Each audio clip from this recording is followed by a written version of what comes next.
foundation. And for those of you who may have stayed awake during some of your history classes, you probably know that Rome was gradually and incrementally founded, but probably started around 600 BCE. And in the early days of the ancient city, the hills on one side and the Tiber River on some other sides provided good defense against those who tried to invade. So the city prospered. It's great.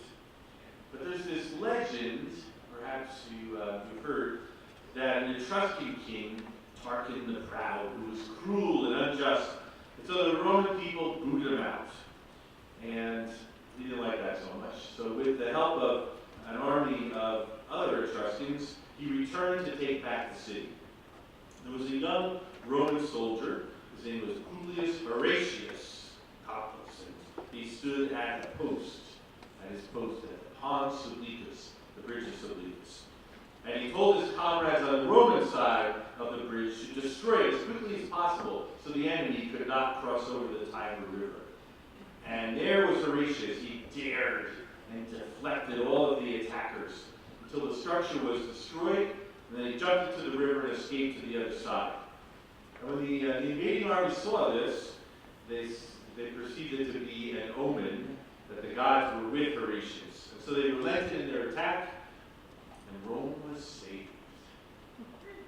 About 2,300 years later, Thomas Macaulay, a British historian, recounts the events with some British slant like this.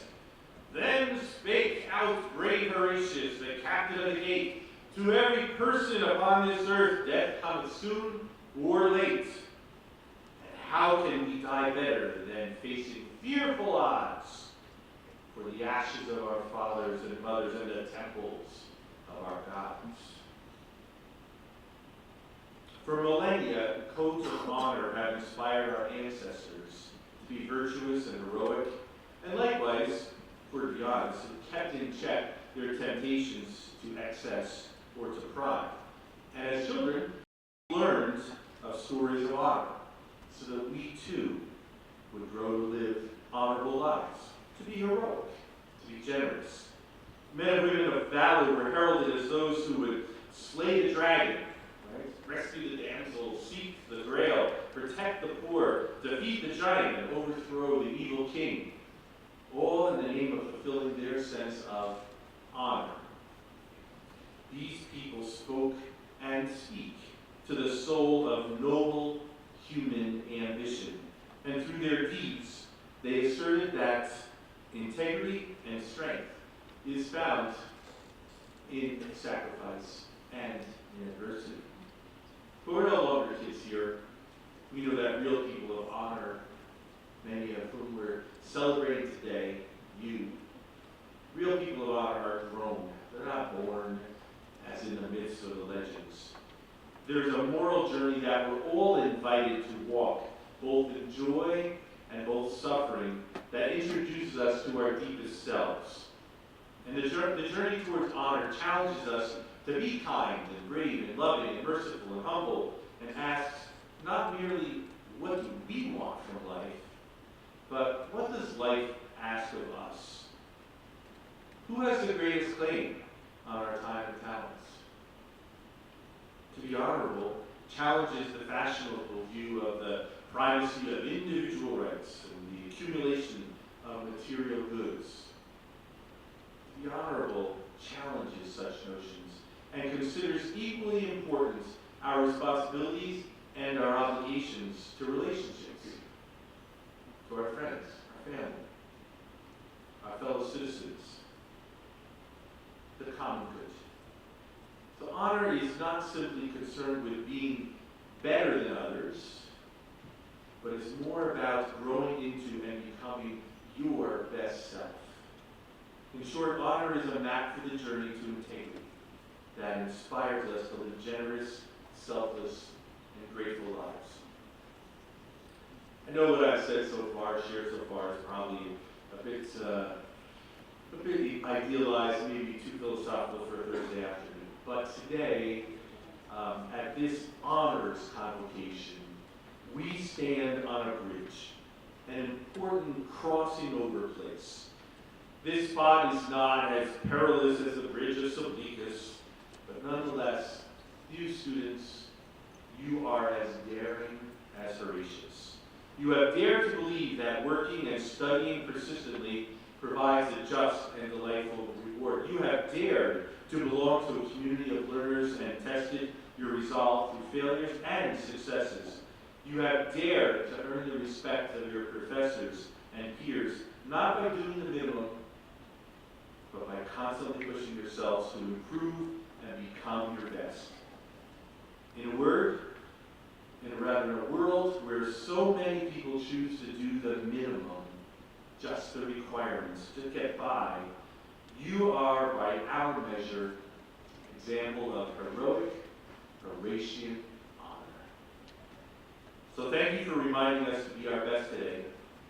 There is a respect and care at Keystone that we extend to each other that communicates that we are more than self-interested, that we are not too busy or too self-absorbed to stand together on life's bridges and support each other in our journeys and dreams. And perhaps our childlike expectations of dramatic or extraordinary displays of honor have deprived us from the deep and enduring power that small, ordinary experiences of honor offer.